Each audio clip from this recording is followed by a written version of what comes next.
নমস্কার বন্ধুরা, শুভ সন্ধ্যা। এবং আজকের চলে এসেছি ঘূর্ণিঝড় রেমাল সংক্রান্ত একটি গুরুত্বপূর্ণ আপডেটকে নিয়ে।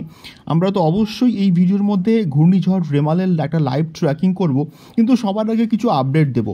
ঘূর্ণিঝড় রেমাল আমাদের সাগর দ্বীপ থেকে কিন্তু প্রায় 240 কিলোমিটার ডিস্টেন্স রয়েছে এখন বর্তমানে, এবং ক্যানিং থেকে প্রায় 280 কিলোমিটার দূরে কিন্তু রয়েছে। এবং এটি কিন্তু রাত্রি 10টা থেকে রাত্রি 12টার মধ্যে ল্যান্ডফল হওয়ার সম্ভাবনা রয়েছে সাগর দ্বীপ এবং বাংলাদেশের খেপুপাড়া অঞ্চল দিয়ে। এবং ইতিমধ্যেই কিন্তু কলকাতা সহ দক্ষিণবঙ্গের বিস্তীর্ণ এলাকাতে প্রবল ঝড় বৃষ্টিপাত কিন্তু শুরু হয়ে গিয়েছে, এবং ইতিমধ্যে বহু নদী বাঁধও কিন্তু ভেঙে গিয়েছে এবং গাছ পড়ারও কিন্তু মোটামুটি খবর উঠে আসছে। আমরা এখন এই ভিডিওর মধ্যে লাইভ ট্র্যাকিং করে দেখে নেব যে কখন এই ঘূর্ণিঝড়টি এক্স্যাক্টলি ল্যান্ডফল করবে এবং কত গতিবেগে ল্যান্ডফল করবে। আমরা এখন এসে গেছি উইন্ডিতে, এবং এই মুহূর্তে ঘূর্ণিঝড় রেমাল কিন্তু অবস্থান করছে ক্যানিং থেকে প্রায় 280 কিলোমিটার দূরে, এবং ফ্রেজারগঞ্জ এবং তার সঙ্গে সঙ্গে সাগর দ্বীপ থেকে প্রায় 240 কিলোমিটার দূরে কিন্তু এই ঘূর্ণিঝড় রেমাল কিন্তু অবস্থান করছে। এই ঘূর্ণিঝড়টি গতকাল সাইক্লোন থেকেই কিন্তু আজকের সকালবেলা ঠিক 10টার দিকে সিভিয়ার সাইক্লোনে কিন্তু পরিণত হয়ে গেছে। বর্তমানে এই ঘূর্ণিঝড়টি কিন্তু গঙ্গাসাগর থেকে প্রায় 240 কিলোমিটার দূরে, মানে এর যে আইটা, অর্থাৎ আমরা যাকে ঘূর্ণিঝড়ের চোখ জেনারেলি বলে থাকি, সেই আইটা কিন্তু বর্তমানে গঙ্গাসাগর থেকে 240 কিলোমিটার দূরে, এবং আমাদের ক্যানিং থেকে, ক্যানিং গোসাবা এই সমস্ত জায়গা থেকে কিন্তু মোটামুটি 280 কিলোমিটার দূরে কিন্তু অবস্থান করছে। এবং ইতিমধ্যেই কিন্তু কলকাতা সহ আমাদের খুলনা, মানে হলদিয়া, জলেশ্বর, হাওড়া, গঙ্গাসাগরে তো অলরেডি কিন্তু ঘূর্ণিঝড়ের দাপট আমরা কিন্তু দেখতে পাচ্ছি, এবং প্রচণ্ড বৃষ্টি হচ্ছে, এবং আমাদের কলকাতাতেও কিন্তু প্রচুর বৃষ্টিপাত কিন্তু হচ্ছে এবং ঝোড়ো হাওয়া বইছে, এবং ঘন্টায় প্রায় বলতে গেলে এখন থেকেই 50 থেকে 60 কিলোমিটার গতিবেগে কিন্তু ঝোড়ো হাওয়া বইছে। এবং আপনারা কোথা থেকে দেখছেন অবশ্যই কিন্তু কমেন্ট করে জানাবেন, এবং আপনাদের বাড়ির কাছাকাছি আবহাওয়ার অবস্থা কেমন বা ঘূর্ণিঝড়ের প্রভাব কতটা সেটাও কিন্তু আমাদেরকে অবশ্যই কমেন্ট করে বলতে পারেন।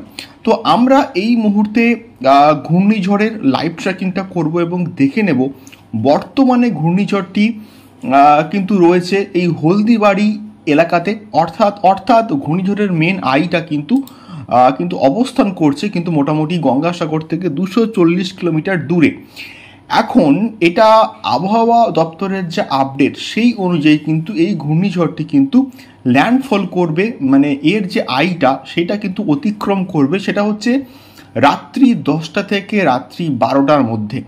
রাত্রি 10টা থেকে রাত্রি 12টার মধ্যে আমরা যদি একটু যাই, এখন ঠিক বাজে কিন্তু সন্ধ্যে 5:30, এবং রাত্রি 10টার দিকে এটার কিন্তু আইটা কিন্তু অতিক্রম করবে আমাদের গঙ্গাসাগর, হলদিবাড়ি, নামখানা এই সমস্ত জায়গা দিয়ে কিন্তু এই ঘূর্ণিঝড়টার আয় কিন্তু অতিক্রম করবে। এবং ঘূর্ণিঝড়টি অতিক্রম করার সময় এটি গতিবেগ কিন্তু আরও অনেকটা বাড়িয়ে দিচ্ছে, আরও অনেকটা কিন্তু বাড়ছে, এবং বর্তমানে ঘূর্ণিঝড় যখন অতিক্রম করবে তখন এটার গতিবেগ হবে প্রায় 102 কিলোমিটার, এবং এটার গাস্টিং স্পিড কিন্তু দেখাচ্ছে প্রায় 151 কিলোমিটার, কিছু কিছু জায়গায় 138 কিলোমিটার কিন্তু এটা গাস্টিং স্পিড দেখাচ্ছে। তো এটাই হচ্ছে সিনারিও এখনকার ঘূর্ণিঝড় রেমালের। এবং রাত্রিবেলা গোটা রাত্রি মোটামুটি এখন দেখাচ্ছে 9:10টার দিকে কিন্তু মোটামুটি এটা ল্যান্ডফল প্রক্রিয়া শুরু হয়ে যাবে। এবারে 11টা, 12টা, 2টোর দিকে কিন্তু এই ঘূর্ণিঝড়টি আস্তে আস্তে অভিমুখ পরিবর্তন করে কলকাতার উপর দিয়েই কিন্তু এগোবে, এমনটাই কিন্তু মোটামুটি আপডেট রয়েছে, বা আমরা এখন উপগ্রহ চিত্র কিন্তু দেখতে পাচ্ছি।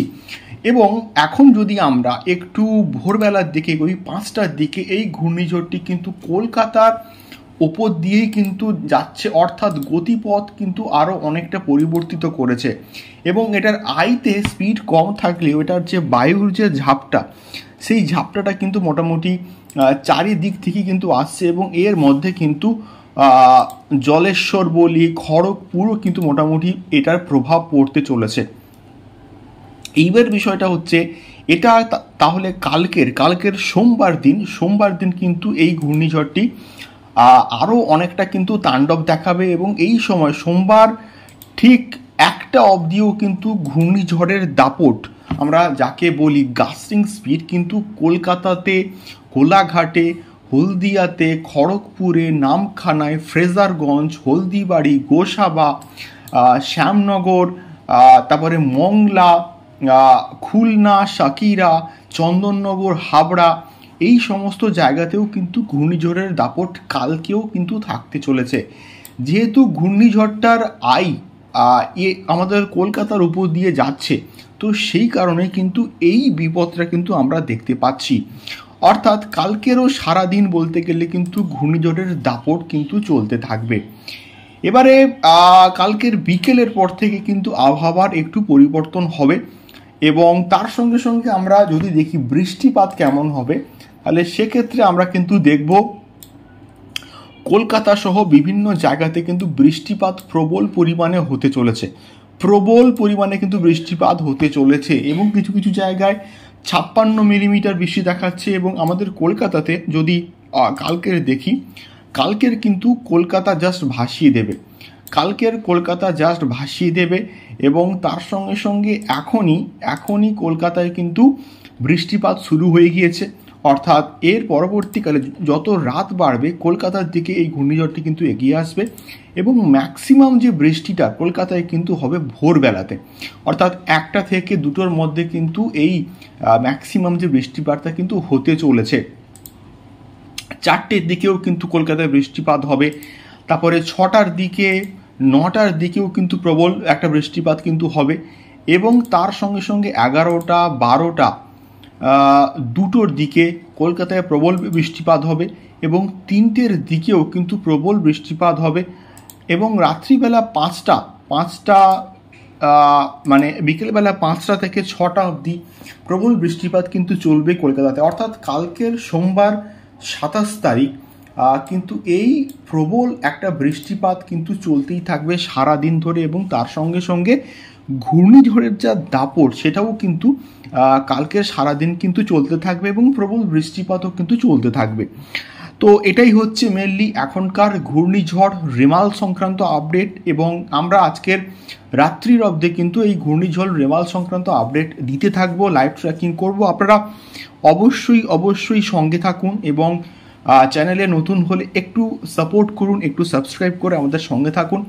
দেখা হচ্ছে পরবর্তী ভিডিওতে ঘূর্ণিঝড় রেমালকে নিয়ে এবং লাইভ ট্র্যাকিং আমরা করব ঘূর্ণিঝড় রেমালের। আপনারা সঙ্গে থাকুন, দেখা হচ্ছে পরবর্তী ভিডিওতে। অনেক ধন্যবাদ।